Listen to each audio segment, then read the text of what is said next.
आजा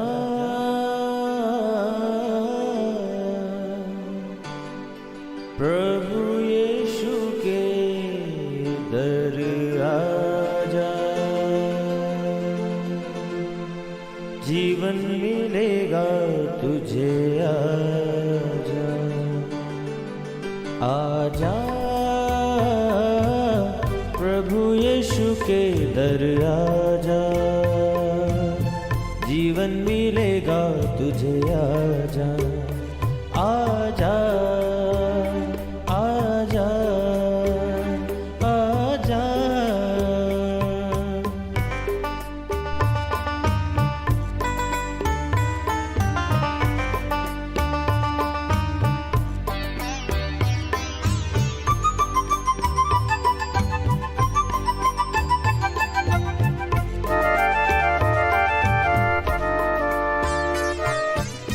दिल पे जो तेरे बड़ा बोझ है, सारी उम्र का एक रोग है।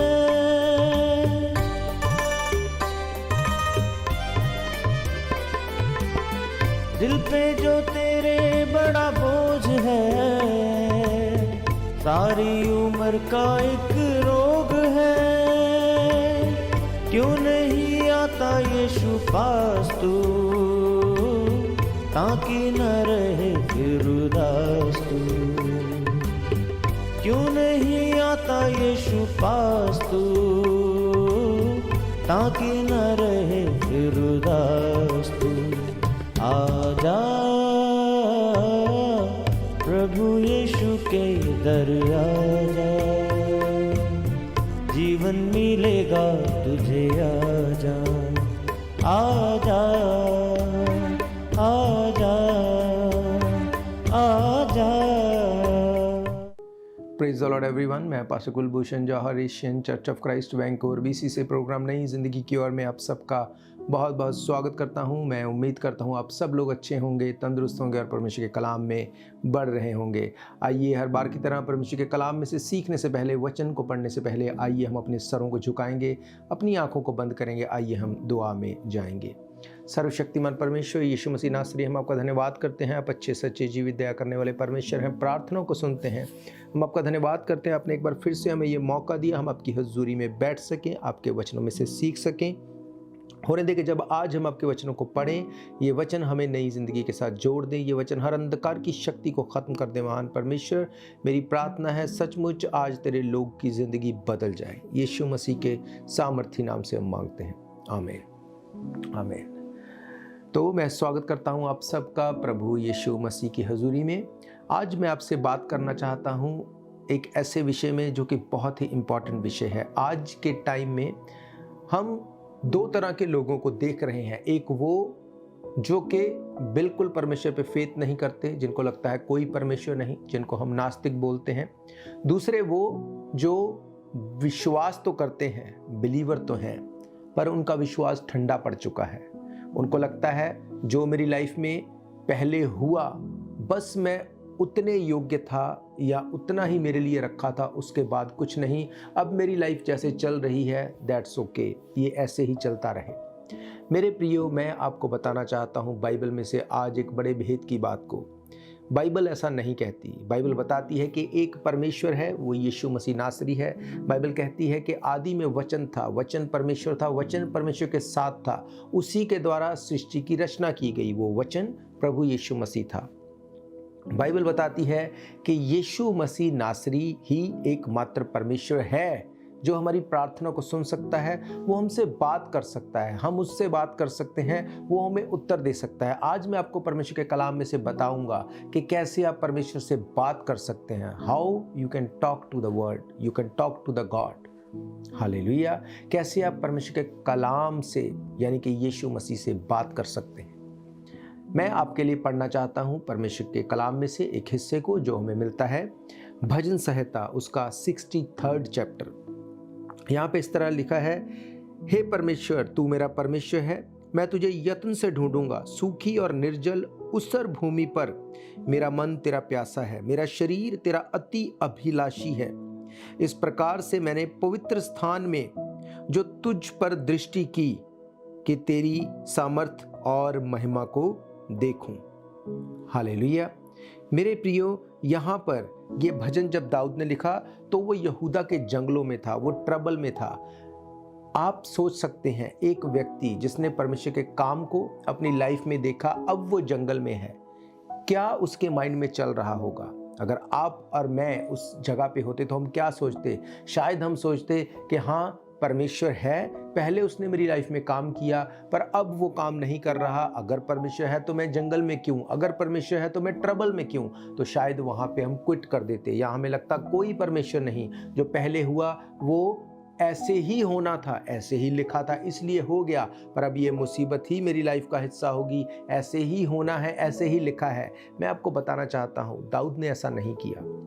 दाऊद ने क्यों ऐसा नहीं किया? दाऊद वचनों को जानने वाला था। उसको पता था कि परमेश्वर को अगर मैं ढूंढूंगा नहीं तो मैं उसको पा नहीं सकता। बाइबल कहती, जितनों ने परमेश्वर को ढूंढा उन्होंने अपने आप को उसके ऊपर जाहिर किया, परमेश्वर ने बात की उनके साथ। यहाँ पर दाऊद कहता है, परमेश्वर तू ही मेरा परमेश्वर है, मैं तुझे यत्न से ढूंढूंगा।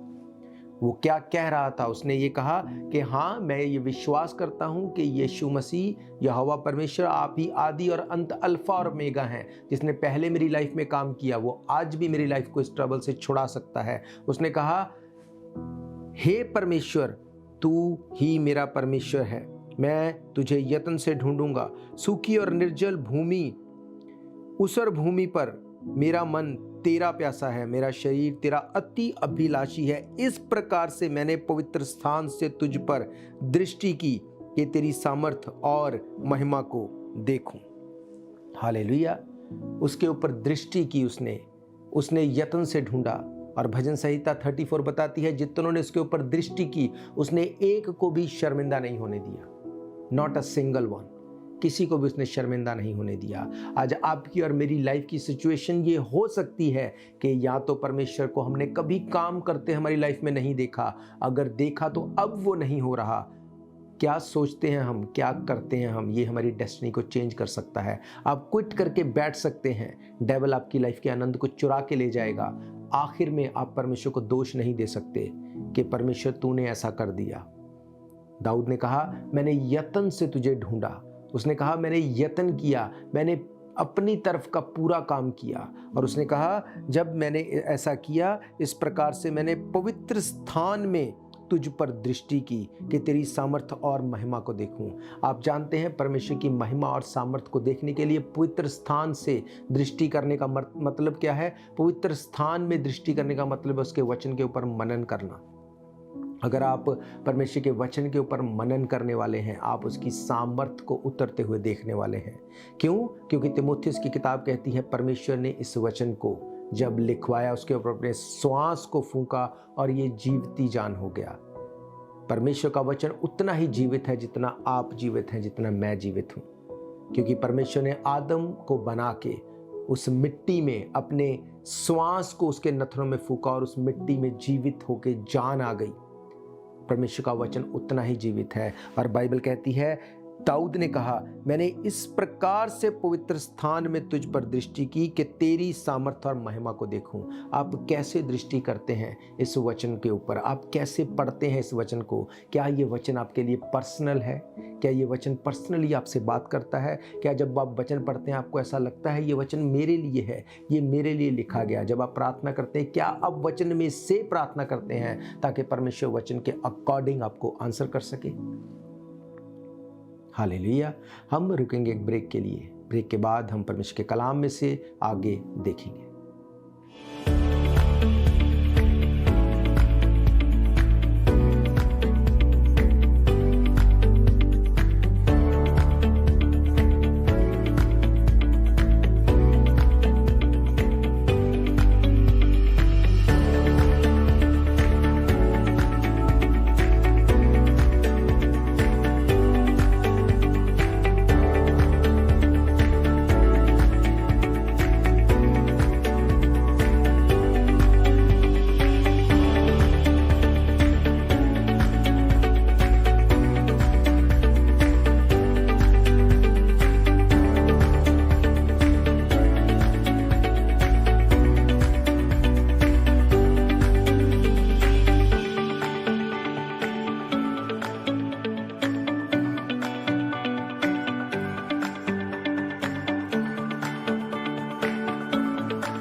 स्वागत है आप सबका एक बार फिर से प्रभु यीशु मसीह की हजूरी में। हम देख रहे हैं वो लोग जिनको लगता है कोई परमेश्वर नहीं, जिनको लगता है अब कुछ नहीं हो सकता।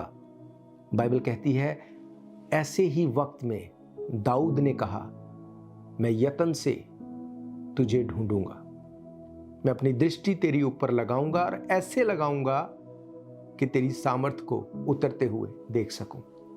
हालेलुया। दूसरे वो लोग जो विश्वासी तो हैं, जो ये बात तो बोलते हैं कि हाँ हम यीशु मसीह को जानते हैं, पर उनका प्रेम ठंडा पड़ चुका। उनको लगता है पहले यीशु मसीह ने मेरी लाइफ में काम किया, पर अब मेरी लाइफ में वो काम नहीं हो रहे। इसका मतलब जितना काम मुझसे परमेश्वर ने लेना था, जो मेरी लाइफ में उसने रखा था, वो हो गया, इट्स डन, इसके बाद अब कुछ नहीं। ऐसे लोगों के लिए बाइबल क्या बताती है, मैं आपके लिए पढ़ूंगा। मत्ती रचित सुसमाचार 24वां अध्याय और उसकी 12 आयत से। यहाँ पे लिखा है, अधर्म के बढ़ने से बहुतों का प्रेम ठंडा हो जाएगा। आप जानते हैं आपका प्रेम ठंडा क्यों पड़ गया? इसलिए नहीं कि आपकी ब्लेसिंग्स खत्म हो गई या जितना आपको मिलना था उतना मिल गया। इसके पीछे एक वजह है और वो ये कि आपका प्रेम अधर्म के बढ़ने से ठंडा पड़ गया। अधर्म के लिए ग्रीक भाषा में जो ओरिजिनल वर्ड यूज हुआ वो है अनोमिया, 458 नंबर वर्ड, जिसका मतलब मैं आपको बताता हूं। इसका मतलब है lawlessness, the utter disregard of God's law, his written and living word. Hallelujah.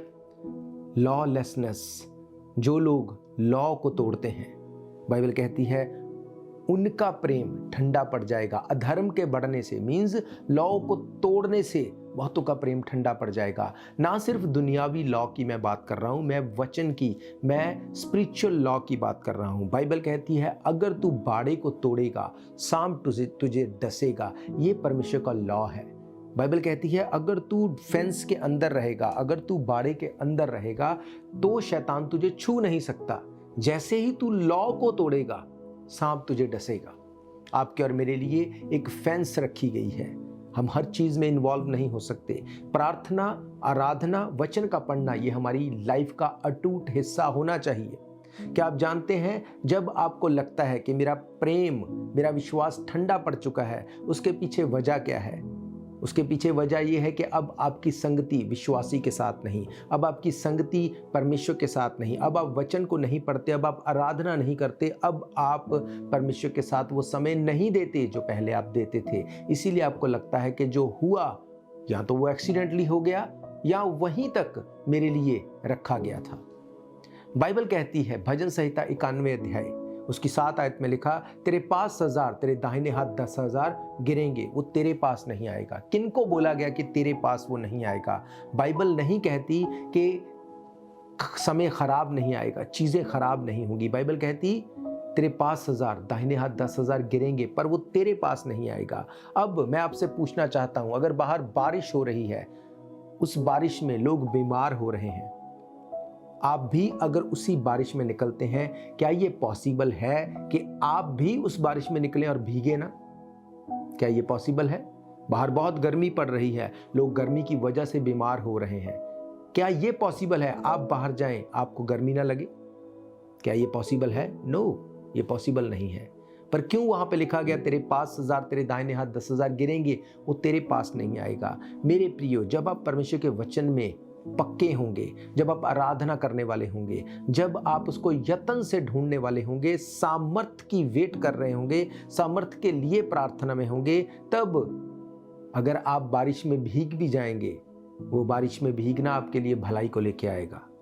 उस गर्मी में अगर आप झुलस भी गए, उस गर्मी में झुलसना आपके लिए भलाई को लेके आएगा। यही मेरा धर्मशास्त्र कहता है कि हर चीज मिलके भलाई को ही लेके आएगी उनके लिए जो परमेश्वर से प्रेम करते हैं। और प्रेम करने का मतलब सिर्फ ये बोलना नहीं कि हाँ हम प्रेम करते हैं। अगर आप किसी से प्रेम करते हैं तो क्या उस प्रेम को आप जाहिर करने के लिए उसको कुछ नहीं देते? ऑफ कोर्स, जिससे आप प्रेम करते हैं आप उसको टाइम देते हैं, उसको गिफ्ट देते हैं, आप चाहते हैं उसके साथ आप समय बिताएं, उसके साथ घूमने जाएं। इस तरह से करके आप अपने प्रेम को जाहिर करते हैं। हालेलुया। क्या परमेश्वर से आप प्रेम करते हैं? क्या उसके वचन से आप प्रेम करते हैं? अगर आप परमेश्वर और उसके वचन से प्रेम करते हैं, क्या देते हैं आप परमेश्वर के लिए? क्या अपने वक्त को आप देते हैं? क्या परमेश्वर के साथ आप बैठते हैं? क्या आप आराधना करते हैं? क्या वचन को पढ़ते हैं? या पहले करते थे और अब नहीं करते? अगर आप ऐसा करते थे और अब नहीं करते, तो मैं आपको बताना चाहता हूं कि प्रेम ठंडा पड़ चुका है अधर्म के बढ़ने से, लॉलेसनेस के कारण। जो फेंस को तोड़ेगा, सांप उसे डसेगा, ये परमेश्वर का लॉ है। परमेश्वर ने कहा, तू अपना मुकद्दमा मेरे सामने रख, तू बता मुझे तेरा मुकद्दमा क्या है। अपने लॉ के अकॉर्डिंग वो आपके प्रेयर को आंसर करेगा।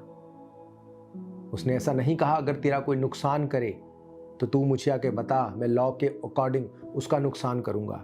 इवन यीशु मसीह ने कहा, तुम अपने सताने वालों के लिए प्रार्थना करो, ये उसका लॉ है। उसने ये नहीं कहा कि सताने वालों की लिस्ट बनाओ और मुझे दो, मैं लॉ के अकॉर्डिंग उनसे डील करूंगा। उसने कहा, सताने वालों के लिए प्रार्थना करो, जो तुम्हें तंग करें उनको ब्लेस करो, ये परमेश्वर का लॉ है। हालेलुया। दाऊद इस बात को जानता था। उसने ये नहीं कहा कि तेरी ब्लेसिंग पहले मिलती थी, अब नहीं मिलती, मैं सेटिस्फाई हूँ, जो दिया गया उसमें मैं ओके हूँ। उसने कहा, मैं यत्न से तुझे ढूंढूंगा, मैं बात करूंगा तुझसे, तेरी आवाज़ को मैं सुनूंगा, मैं उस सामर्थ को देखूंगा। उसने कहा, इस प्रकार से मैंने पवित्र स्थान में तुझ पर दृष्टि की कि तेरी सामर्थ और महिमा को देखूं। आप किस प्रकार से पवित्र स्थान के ऊपर दृष्टि करते हैं? किस प्रकार से इस पवित्र शास्त्र को आप पढ़ते हैं? कैसे आप परमेश्वर को देखते हैं? कैसे उसके प्रॉमिसेस को देखते हैं? कैसे बाइबल की वर्सेस को अपनी लाइफ में देखते हैं? उसने कहा, मैं ऐसे देखूंगा कि तेरी सामर्थ उतर आए। हालेलुया। हम रुकेंगे एक ब्रेक के लिए। ब्रेक के बाद आप सबके लिए मैं दुआ करूंगा।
स्वागत है आप सबका एक बार फिर से प्रभु यीशु मसीह की हजूरी में। हम देख रहे हैं उन लोगों के बारे में जो इस बात को मानते नहीं कि परमेश्वर है, और उन लोगों के बारे में जिनकी प्रेम को वो ठंडा कर चुके हैं। मेरे प्रियो, हमारे मानने या ना मानने से परमेश्वर की वो सामर्थ कम नहीं होने वाली, उसका ओहदा कम नहीं होने वाला। मैं आपको बताना चाहता हूं कि अगर आप परमेश्वर से बात करना चाहते हैं, अगर आप परमेश्वर की बात को सुनना चाहते हैं, दाऊद ने कहा, मैं पवित्र स्थान में से तुझ पर दृष्टि करूंगा और तेरी सामर्थ को, तेरी महिमा को देखूंगा। आप देख सकते हैं परमेश्वर की सामर्थ को, उसकी महिमा को, अगर आप पवित्र स्थान यानी इस पवित्र शास्त्र में से आप पढ़ने वाले हैं, परमेश्वर के साथ आप बैठने वाले हैं। हालेलुया। बहुत से लोग ऐसे हैं जो अभी भी मुझे सुन रहे हैं, जो सालों से मसीही हैं, सालों से वो यीशु मसीह को उद्धारकर्ता ग्रहण कर चुके हैं, पर आज भी उनकी लाइफ में कोई इंस्ट्रक्शंस को फॉलो नहीं किया जाता। आज भी वो सब कुछ को फॉलो करते हैं और उनको लगता है कि बस मेरी लाइफ में इतनी ही ब्लेसिंग थी। मैं आपको बताना चाहता हूं, अगर आप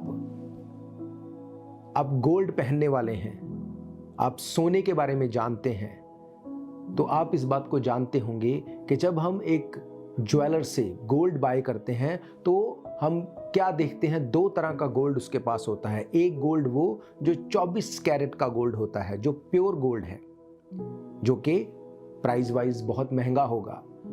और अगर आप कहें कि नहीं, मैं इतना पैसा नहीं खर्च करना चाहता, मुझे थोड़ा कम कैरेट में गोल्ड दिखाओ, तो वो आपको बताएंगे हमारे पास 22 कैरेट का भी गोल्ड है, हमारे पास 18 कैरेट का भी गोल्ड है, हमारे पास 16 कैरेट का भी गोल्ड है। अब इसका क्या मतलब? इसका मतलब कि अगर आप चाहते हैं कि मुझे 16 कैरेट का गोल्ड मिले, तो आप अगर एक रिंग या एक चेन अगर आप 16 कैरेट की बनाएं और वही आप 24 कैरेट की बनाएं, तो उसके प्राइस में बहुत फ़र्क होगा। देखने में दोनों सेम लगेंगी। कैसे 16 कैरेट वाली 24 के बराबर लगती है? क्योंकि जो 24 कैरेट की चेन है या रिंग है सोने की, वो प्योर गोल्ड है, पर जो 16 या 18 कैरेट की है उसमें बाकी की जो रेशो है वो तांबे की मिला देते हैं। जैसे 16 कैरेट गोल्ड है, 8 कैरेट तांबा है। जब वो उसमें मिल गया, वो दिखने में अच्छा लगता है, बिल्कुल सेम लगता है, दोनों रिंग्स या चेन देखने में सेम लगेंगी। पर अब इनमें फर्क क्या है, वो कैसे पता चलेगा? वो पता चलेगा जब वो सुनार उस दोनों चेन्स को या रिंग्स को वो आग में डाल देगा। जब वो आग में डालेगा तो जो तो 24 कैरेट का जो सोना होगा वो तो 24 कैरेट का ही रहेगा, पर जो कम होगा, जो 18 या 16 का होगा, वो 16 का रह जाएगा और तांबा उसमें से चला जाएगा। हालेलुया। अब देखने को दोनों गोल्ड था, पर जैसे ही दोनों को आग में डाला गया, दोनों की स्ट्रेंथ पता चल गई और 16 कैरेट में से 8 कैरेट जो है वो निकल गया। हालेलुया। आप देखने वाले मसीह हैं या आप एक्चुअली में मसीह हैं? अगर तो आप 16 कैरेट वाले हैं, 8 कैरेट तांबा यानी कि वर्डली चीजें आप में मिली हुई हैं, तो एक टाइम आएगा जब आग में डाला जाएगा, जब टफ टाइम में आपको डाला जाएगा, जब सिचुएशन खराब हो जाएंगी, तो पता चल जाएगा कि आप कौन से कैरेट के मसीह हैं। पर अगर आप एक्चुअली में पवित्र आत्मा पाए हुए, सामर्थ के साथ भरे हुए आप मसीह होंगे, आप जब आग में से होकर निकलेंगे, आप 24 कैरेट के उस गोल्ड की तरह निकल जाएंगे और उसके बाद आप देखेंगे परमेश्वर की सामर्थ को। हालेलुया। कैसे होगा ये पूरा? अगर आप 16 कैरेट के हैं, अगर आपको लगता है वर्ल्डली चीजें अब भी मुझ में हैं, दाऊद ने यहां पे क्या कहा? मैंने पवित्र स्थान में तुझ पर दृष्टि की। वचन को कितना महत्व देते हैं अपनी लाइफ में आप। ये वचन ही आपको नास्तिक से आस्तिक और आपके प्रेम को जो ठंडा हो चुका है उससे आपको आग की तरह भरने में सामर्थ रखता है।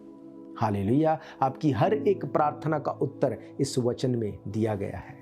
आगे दाऊद कहता है, क्योंकि तेरी करुणा जीवन में भी उत्तम है और तेरी मैं प्रशंसा करूंगा, इसी कारण मैं जीवन भर तुझे धन्य कहता रहूंगा और तेरा नाम लेकर अपने हाथ उठाऊंगा। मेरा जीव मानो चर्बी से चिकने भोजन से तृप्त होगा और मैं जय जयकार करके तेरी स्तुति करूंगा। जब मैं बिछौने पर पड़ा तेरा स्मरण करूंगा, तब रात के एक एक पहर में मैं तुझ पर ध्यान करूंगा, क्योंकि तू मेरा सहायक बना है, इसलिए मैं तेरे पंखों की छाया में जय जयकार करूंगा। मेरा मन तेरे पीछे पीछे लगा चलता है और मुझे तो तू अपने हाथ से थामे रखता है। हालेलुया। मेरे प्रियो, दाऊद अपनी सिचुएशन से निकल नहीं चुका था, पर वो बता रहा था परमेश्वर को कि तेरा वचन बताता है कि तू मेरा शरण स्थान है। लिखा है, क्योंकि तू मेरा सहायक बना है, इसलिए मैं तेरे पंखों की छाया में जय जयकार करूंगा। भजन संहिता 91 अगर आप देखेंगे, उसकी 4 में इसी बात को लिखा गया। उसमें लिखा है, वह तुझे अपनी पंखों की आड़ में ले लेगा और तू उसके पैरों के नीचे शरण पाएगा। उसकी सच्चाई तेरे लिए ढाल और झिलम ठहरेगी। हालेलुया। दाऊद ने बात की परमेश्वर से, वचन में से। परमेश्वर ने उत्तर दिया उसको वचन में से। आप बात कर सकते हैं परमेश्वर से, वो आपको उत्तर दे सकता है। हालेलुया। ये आपके लिए गुड न्यूज़ है। अगर आप फ्रस्ट्रेट हैं, अगर आपको लगता है कोई परमेश्वर नहीं, या आपको लगता है पहले परमेश्वर ने काम किया अब परमेश्वर नहीं, तो दाऊद बताता है कि मैंने तुझे यत्न से ढूंढा है। उसने कहा कि इस प्रकार से मैंने पवित्र स्थान से तुझ पर दृष्टि की कि तेरी सामर्थ्य और महिमा को देखूं। आप कैसे दृष्टि करते हैं परमेश्वर के वचन के ऊपर, ये आपकी ब्लेसिंग को निर्धारित करता है। हालेलुया। मेरा ये विश्वास है ये वचन आपकी ज़िंदगी में काम करेंगे। आइए अपने सरों को झुकाएंगे, अपनी आंखों को बंद करेंगे। मैं आप सबके लिए दुआ करूंगा। सर्वशक्तिमान परमेश्वर यीशु मसीह नासरी, मैं आपका धन्यवाद करता हूँ। आप जीवित परमेश्वर हैं, वचनों के द्वारा बात करते हैं। धन्यवाद करता हूँ जैसे दाऊद ने कहा कि मैं तुझे यत्न से ढूंढूंगा और तब तक ढूंढूंगा जब तक तेरी सामर्थ ना उतर आए। खुदावंद, आज मेरी प्रार्थना है आपकी सामर्थ उतरे, हर एक को छुए। खुदावंद, अगर ये भाई या बहन अगर अपने विश्वास में ठंडा पड़ चुका है, इसके विश्वास को फिर से खड़ा कर। अगर ये नास्तिक है, इसको खुदावंद अपनी सामर्थ दिखा ताकि ये तू जीवित परमेश्वर को जाने और चीज़ें चेंज हो जाएं। मेरी प्रार्थना, अगर कोई बीमार मुझे देख रहा है, अगर कोई ट्रबल में है फाइनेंशियली या इमिग्रेशन के चलते, इनकी जिंदगियों की ट्रबल्स खत्म हो और ये तुझ जीवित परमेश्वर की सामर्थ्य को अपनी लाइफ के ऊपर देखने पाए। तू खुदावंद इनको छू और ब्लेस कर, यीशु मसीह के सामर्थी नाम से मांगते हैं, आमीन आमीन। हालेलुया। तो मैं आपका धन्यवाद करता हूँ, आपने अपना कीमती समय दिया। मैं आपको बताना चाहता हूँ, अगर आप इन पर्सन चर्च में आके मीटिंग को अटेंड करना चाहते हैं, हर इतवार दोपहर 1 बजे हम परमेश्वर के भवन में मिलते हैं। एड्रेस आपकी स्क्रीन के ऊपर दिया गया है। उसके अलावा अगर आपकी कोई भी प्रेयर रिक्वेस्ट है, आपका कोई भी क्वेश्चन है, कोई भी डाउट है, आप हमें कॉल करें। नंबर आपकी स्क्रीन के ऊपर दिए गए हैं। हालेलुया। और मैं आपको बताना चाहता हूं, अगर आप इन वचनों को फिर से सुनना चाहते हैं, आप हमारे YouTube चैनल के ऊपर जाके डेट वाइज इनको सर्च कर सकते हैं। आप हिंदी और पंजाबी में इनको सुन सकते हैं। इसके अलावा टीवी के माध्यम से, रेडियो के माध्यम से, सोशल मीडिया के हर एक माध्यम से भी आप परमेश्वर के कलाम को Asian church of Christ Vancouver BC के द्वारा सर्च करके सुन सकते हैं। तो हम फिर मिलेंगे परमेश्वर की हजूरी में। तब तक के लिए आप सबको प्रेज द लॉर्ड, जय मसीह की। God bless you all. शायद ये मौका होगा आखिरी, तुझको बुला रहा है नासरी। धोखा ही धोखा संसार है, प्रभु यीशु का सच्चा प्यार है।